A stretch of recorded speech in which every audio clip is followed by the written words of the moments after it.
आज भारत में नशा तस्करी के कारण हमारी यंग जनरेशन बर्बाद हो रही है। ऐसा कोई कॉलेज नहीं है जहां नशा नहीं पहुंच रहा है।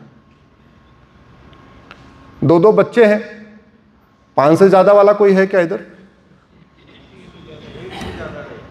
देखा, आ गए ना, हम 2 हमारे 2। अब 2-2 बच्चे हैं, उसमें से कॉलेज में गया लड़का, MBA करने गया, लॉ करने गया, मेडिकल करने गया, कुछ करने गया, वहां ड्रग एडिक्ट हो गया। ड्रग एडिक्ट का सबसे बड़ा दुष्परिणाम यह है कि इन ड्रग्स में नपुंसकता की दवाइयां मिली हुई हैं, इन ड्रग्स में बाझपन की दवाइयां मिली हुई हैं। 2-2 बच्चे, एक नशेड़ी हो गया, बाद में नपुंसक हो गया। बेटी थी, ड्रग आदत पड़ गई, बाझ हो गई, जनरेशन खत्म। यह हमारे लिए बहुत खतरे की बात है। आप लोग गूगल करिएगा, सिंगापुर 900 ग्राम गांजा फांसी, ये 4 शब्द डालिएगा। सिंगापुर 900 ग्राम गांजा फांसी। एक व्यक्ति गया था 900 ग्राम गांजा लेके सिंगापुर में, कॉलेज के पास खड़ा था, उठा के उसको फांसी दे दिया। दोबारा कोई सिंगापुर में नशा लेके जाएगा क्या? जोर से बोलिए जरा। नहीं। अरे यहां तो 9-9 कुंटल गांजा मिलता है और हमारी अदालतें बाकायदा जमानत दे देती हैं। मानवाधिकार, कहते ह्यूमन राइट है इनका भी। मानवाधिकार मानव का होता है, दानव का नहीं। दुर्भाग्यवश हमारे जजों को मानवाधिकार और दानवाधिकार के बीच का अंतर नहीं पता। वो आम के पेड़ और बबुल के पेड़ को एक बराबर मान के चल रहे हैं, जबकि आम का पेड़ फल देता और बबुल का पेड़ कांटा। ये दिक्कत है। रुकेगा कैसे? रुकेगा तब जब जस्टिस विद इन ईयर लागू हो। जस्टिस विद इन ईयर कैसे होगा? क्या करना होगा? सबसे पहले 1 नेशन 1 पुलिस कोड बनाना पड़ेगा। एक देश एक पुलिस संहिता। अल्टीमेटली पुलिस वालों को जो वेतन भत्ता, गाड़ी बंगला मिलता है, वो जनता की सेवा करने के लिए मिलता है, सत्ता की गुलामी करने के लिए मिलता है। जोर से बोलिए जरा। तो जब जनता की सेवा करने के लिए मिलता है और जो उनको वेतन भत्ता, गाड़ी बंगला मिलता है, वो आप ही लोग GST देते हैं, आप ही इनकम टैक्स देते हैं, आप ही वैट देते हैं, आप ही TDS देते हैं, आपके टोल टैक्स, आपके रोड टैक्स, जो जितना टैक्स आप देते हैं उसी से मिलता है। तो जब पूरे देश की पुलिस को वेतन भत्ता जनता की सेवा करने के लिए मिल रहा है, तो फिर 1861 वाला अंग्रेजों वाला कानून क्यों चलना चाहिए? एक नया पुलिस कोड आना चाहिए, एक पुलिस चार्टर लागू होना चाहिए, पुलिस की अकाउंटेबिलिटी तय होनी चाहिए कि भैया तुम्हें 1 घंटे के अंदर FIR लिखना है और 1 महीने या 2 महीने के अंदर जांच पूरी करनी है। अब आप सोच रहे होंगे जांच 2 महीने में कैसे पूरी हो जाएगी? एकदम हो सकती है। उसके लिए आपको टेक्नोलॉजी का उपयोग करना पड़ेगा। Lie detector test, narco test, polygraph test, brain mapping test, इसके लिए कानून बनाना पड़ेगा, इसको कंपलसरी करना पड़ेगा। कितनी लागत आएगी? इसकी लैब बनाने में, एक लैब बनाने में 2 करोड़ का खर्चा आता है। भारत में 800 जिले में total narco polygraph brain mapping lab बनाने का खर्चा कितना आया? 1600 करोड़। 70,000 करोड़ का तो कॉमनवेल्थ घोटाला हो गया था। 1,76,000 करोड़ का तो 2G घोटाला हो गया था। 1,86,000 करोड़ का कोयला घोटाला हो गया था। 1600 करोड़ में पूरे देश में narco polygraph brain mapping lab बन जाएगी। इसको बाकी तो छोड़ो, केवल अग्रवाल, माहेश्वरी, जैन, मारवाड़ी, ये 4 समाज मिलकर दे देगा। दे सकते हैं क्या भाई? जरा कोई हाथ उठा बताओ। ये जितने अग्रवाल, जैन, माहेश्वरी, मारवाड़ी बैठे, जरा एक बार हाथ उठाएं। आप लोग देश में, पूरे देश में नार्को पॉलीग्राफ ब्रेन मैपिंग की लैब बनवाने के लिए 1600 करोड़ की व्यवस्था कर सकते हैं क्या? ये लो, बैठे बैठे हो जाए। कोई बहुत बड़ी चीज नहीं है। और क्या करना पड़ेगा? मुकदमा लंबा चलता किस लिए है? मुकदमा लंबा चलता है झूठी शिकायत के कारण। समाधान, झूठी शिकायत को गंभीर अपराध घोषित कर दीजिए। मुकदमा लंबा क्यों चलता है? पुलिस वाला माल खा के जांच को लंबी खींच देता है, तो झूठी जांच को गंभीर अपराध घोषित कर दिया जाए। मुकदमा लंबा क्यों चलता है? क्योंकि भारत में झूठी गवाही देना अपराध नहीं है। गवाह तो ऐसे मिल जाते हैं कि आप केवल माल पानी फेंको, कोर्ट में आपको गवाह ले जाने की जरूरत ही नहीं है, रेडीमेड गवाह कोर्ट में खड़े रहते हैं। यहीं अपने कोल्हापुर की कोर्ट में आप हत्या करो, बलात्कार करो, कुछ भी करो, पैसे केवल पैसा होना चाहिए, उसमें गवाह की जरूरत नहीं है। आपको वहीं डिस्ट्रिक्ट कोर्ट का वकील आपके अपराध के हिसाब से आपका रेट होगा। चोरी लूट झपटमारी किए हैं तो 10,000 रुपये में गवाह मिल जाएगा, ड्रग स्मगलिंग वगैरह किए हैं तो 50-60 हज़ार में गवाह मिल जाएगा, हत्या बलात्कार किए हैं तो 1 लाख रुपए में गवाह मिल जाएगा। 2 गवाह चाहिए होता है, 2 लाख रुपए दे दो, 2 गवाह रेडी। ना आपने गवाह को देखा ना गवाह आपको देखा, और एफिडेविट पे लिख के देगा, इनको पिछले 20 साल से जानता हूं।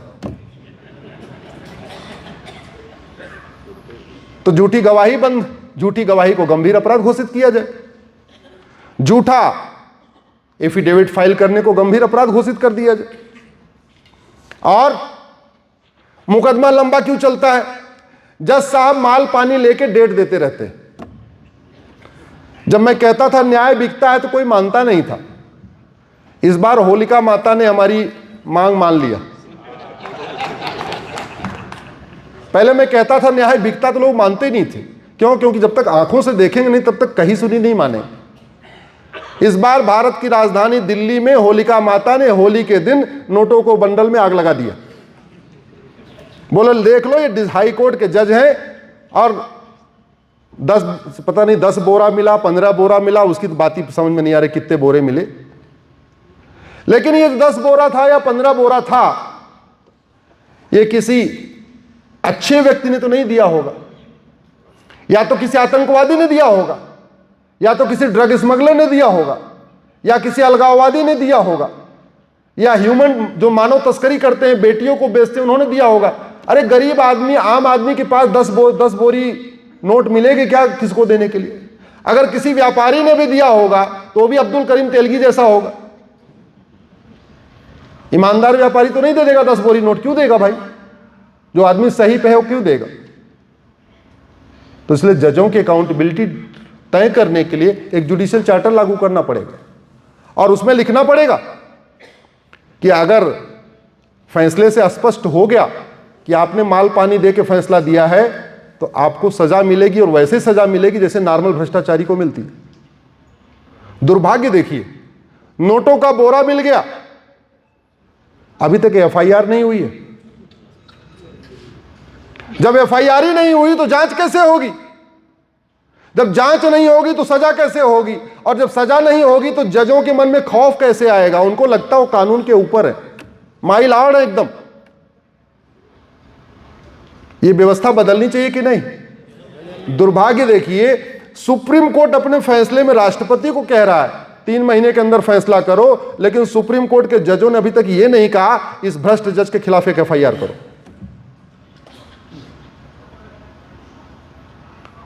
आवाज उठाइए। इसीलिए कहता हूं 5-5 हजार फेसबुक फ्रेंड बनाइए, सांसदों से मिलिए, विधायकों से मिलिए, अपने सोशल मीडिया का उपयोग राष्ट्रहित की समस्या, उसका मूल कारण, उसका स्थायी समाधान लिखने के लिए करिए। कितनी बार ऐसा होता है, डिस्ट्रिक्ट कोर्ट का जो फैसला होता है उसको पढ़ के समझ में आ जाता है कि जज ने नादानी में दिया है या जज बहुत होशियार है, माल पानी लेके दिया है। फैसला पढ़ के समझ में आ जाता है। लेकिन आपके पास क्या रास्ता है? आपके खिलाफ पार्टी ने अच्छा पैसा दे दिया, 1 बोरी दे दिया, आपके खिलाफ फैसला ले लिया, आप कुछ कर सकते हो क्या? नहीं। आप लड़ो। अब कहां लड़ो? हाई कोर्ट में लड़ो। और हाई कोर्ट में 5 बोरी दे दिया, तब क्या? सुप्रीम कोर्ट में लड़ो। और इतना आप लड़ोगे तो आपके साथ गवाह कोई टिकेगा क्या? ओ गवाह सबूत के अभाव में छूट जाएगा। ये हो रहा है भारत में। क्यों? क्योंकि हमने न पुलिस की अकाउंटेबिलिटी तय करने के लिए पुलिस चार्टर लागू किया, न जजों की अकाउंटेबिलिटी तय करने के लिए जुडिशियल चार्टर लागू किया, न हमने झूठ को गंभीर अपराध घोषित किया, न हमने झूठी शिकायत को गंभीर अपराध घोषित किया, न झूठी एफआईआर को गंभीर अपराध घोषित किया, न झूठे हलफनामा को गंभीर अपराध घोषित किया, न झूठी चार्जशीट को गंभीर अपराध घोषित किया, न झूठा फैसला देने को गंभीर अपराध घोषित किया। तो पुलिस भी बेलगाम और जजेस भी बेलगाम।